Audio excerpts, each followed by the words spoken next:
তোমার একটা বন্ধু ছিল, তুমি তাকে চিন্তা, তার একটা সম্পর্ক ছিল তোমার সাথে, কিন্তু সে যে চরিত্রের ছিল তুমি সে চরিত্রের ছিল না, কিন্তু সে তোমার মহব্বত করত, সে তোমাকে ভালোবাসতো, তোমার সাথে তার একটা চলাফেরা ছিল। সে জান্নাতে চলে গেছে আর তুমি দুজুকে। সে জান্নাতে তোমাকে খুঁজতেছিল, আমার বন্ধু কোথায়, আমার বন্ধু কোথায়, সে খুঁজতেছিল তোমাকে, জান্নাতে তুমি খুঁজে পায় নাই।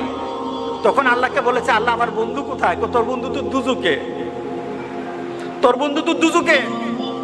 তখন আল্লাহর কাছে বলবে, মাবুদ আমি তো বন্ধু ছাড়া থাকতে পারবো না, আল্লাহু আকবার, আমি আমার বন্ধু ছাড়া থাকতে পারবো না, আমার বন্ধুকে আমি চাই, আমি আমার বন্ধুকে চাই। আখিরাতে জান্নাতীরা আল্লাহর কাছে যা দাবি করবে তাই আল্লাহ দিয়ে দিবেন, সুবহানাল্লাহ। তাকে বলবে, আল্লাহর কাছে বলবে, আল্লাহ আমি আমার বন্ধুরে চাই, সে তো দুজুকে, আমি দুজুক বুঝি না, কিছু বুঝি না, আমার বন্ধুর আমি চাই, আমার বন্ধুকে আমি চাই। আল্লাহ বলবেন, এই সে তো আর তার বন্ধুরে ছাড়া থাকবে না, সে তো অস্থির হয়ে গেছে, আনান আমার জান্নাতীদেরকে আগে খুশি কর।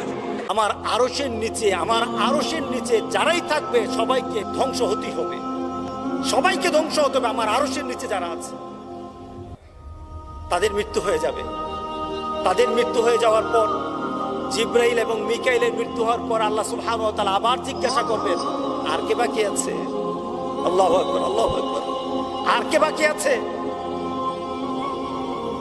আজরাইল আলাইহিস সালাম বললেন, আল্লাহ আমি আছি, ইসরাফিল আছে, আমি আছি, ইসরাফিল আছে।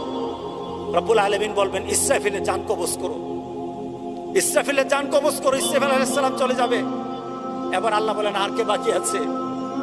আজরাইল আলাইহিস সালাম কেঁদে দিবেন, মাবুদ আমি ছাড়া আর কেউ নেই, এখন আমি শুধু আছি। আল্লাহ সুবহানাহু ওয়া তাআলা তখন ওয়ার্ডার করবেন, মুত ইয়া মালাকাল মউত, গোটা পৃথিবীর সবাইকে তুমি মেরেছো, আজকে আমার ওয়ার্ডার, তুমিও মরে যাও, তুমি মরে যাও। আজরাইল আলাইহিস সালাম তার নিজের জান নিজেই কবজ করবেন, নিজে একটা চিৎকার দিবে, একটা চিৎকার দিবে।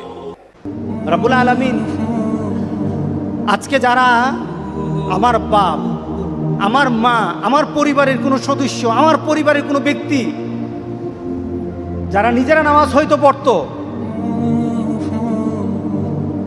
কিন্তু আমাকে নামাজমুখী করে নাই, আমাকে কল্যাণমুখী করে নাই, আমাকে তোমাকে চিনায় নাই, তোমার হাবিবের রেখে যাওয়া কর্মকে বুঝায় নাই, সব বুঝিয়েছে কিন্তু এই নীতি বুঝায় নাই। আল্লাহ সুবহানাহু ওয়া তাআলা বলেন, তোমার ওই সন্তান আমার সামনে দাঁড়িয়ে যাবে, তুমি থাকবা, তোমার সন্তানও থাকবে, আমার কাছে অভিযোগ করবে। এখানে বলা হয়েছে সাদাতানা ওয়া কুবরাআনা, আমার মুরব্বী, আমার নেতা যারা ছিল তারা আমাকে দিন শিখায় নাই। আবার অপর আয়াতে আল্লাহ বলেছেন, সন্তান দাঁড়িয়ে বলবে, মাবুদ আমার বাবা, আমার পরিবারের আত্মীয় স্বজন, আমার পরিচিত জন কেউ আমাকে নামাজের কথা বলে নাই, রাস্তা দিয়ে হেঁটে গেছে, আমাকে পরিবর্তনের কথা বলে নাই। আমাদের জীবনটা কেমন? আমাদের জীবনটা সম্পর্কে আমরা কি চিন্তা করতে পারি? কোনো ব্যক্তি হাতের মধ্যে বরফটা হাতে ধরে রাখলে সে যতক্ষণ পর্যন্ত বরফের দিকে তাকিয়ে থাকে, সে চিন্তা করে আমার ব্যবসা হবে, আমার হাতে বরফ আছে, বলেন তো দেখি বরফ কি থাকবে? হ্যাঁ, ধরে রাখুন তো বরফ, কতক্ষণ পর কি হবে? বরফ আর পাওয়া যাবে না, বরফ আর থাকবে না তার হাতে। মানুষের জীবনটা তেমন, আপনি বরফ হাতে নিয়ে রেখেছেন, আপনার জীবনটা একটা বরফের মতো, হাতে বরফ, আপনার বরফ কিন্তু গলে যাচ্ছে। কিভাবে যাচ্ছে? এক একটা মুহররম মাস চলে আসে, 1441 সাল ছিল, চলে গেছে, বরফ গলে গেছে।